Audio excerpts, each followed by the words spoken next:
Lo avevano detto, lo avevano scritto, avevano inviato dal 2000 documentazioni e richieste di indagine ai magistrati, ma nessuno aveva dato loro peso. Il Codacons, l'associazione consumatori, si erano subito opposti al Mose, evidenziandone i vizi e i difetti. Oggi, a fronte di quanto venuto prepotentemente a galla, promuovono una vera e propria azione civile, una sorta di class action dei cittadini, due i profili, in primo luogo quello del danno all'immagine. L'immagine di Venezia e dei veneziani risulta gravemente compromessa a livello nazionale e internazionale, e poi c'è il danno economico.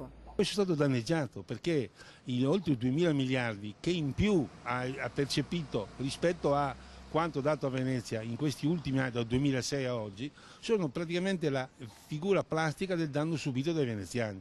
In attesa che i cittadini promuovano azioni risarcitorie, già altre associazioni aderiscono all'azione. Noi adesso tutti quelli che conosciamo aderiremo come singoli, anche come associazioni. L'Equo Istituto ha fatto i suoi ricorsi al TAR e ha avuto le stesse risposte. Intanto ieri il Codacons è andato in procura. Ho presentato ieri a Venezia in procura una denuncia per chiedere di essere riconosciuto parte lesa e abbiamo chiesto contemporaneamente anche il sequestro di tutti i cantieri in maniera tale che non si sprecino altri denari. Chiesto al magistrato penale di sospendere dalle funzioni pubbliche tutti coloro che ne hanno avuto in questa vicenda e per evitare una situazione d'impasse si chiede un commissario. La nomina di Cantone, che adesso in questo momento è il simbolo a quale ci riferiamo perché si volti pagina, perché lui prende in mano direttamente questa vicenda. Codacons che è pronto infine ad osteggiare la Costituzione dello Stato a parte civile sulla vicenda Mose. Per l'associazione consumatori e il suo presidente Carlo Rienzi, proprio lo Stato è il maggior responsabile di questa vicenda con le delibere sull'impatto ambientale dei ministeri dell'ambiente e i beni culturali.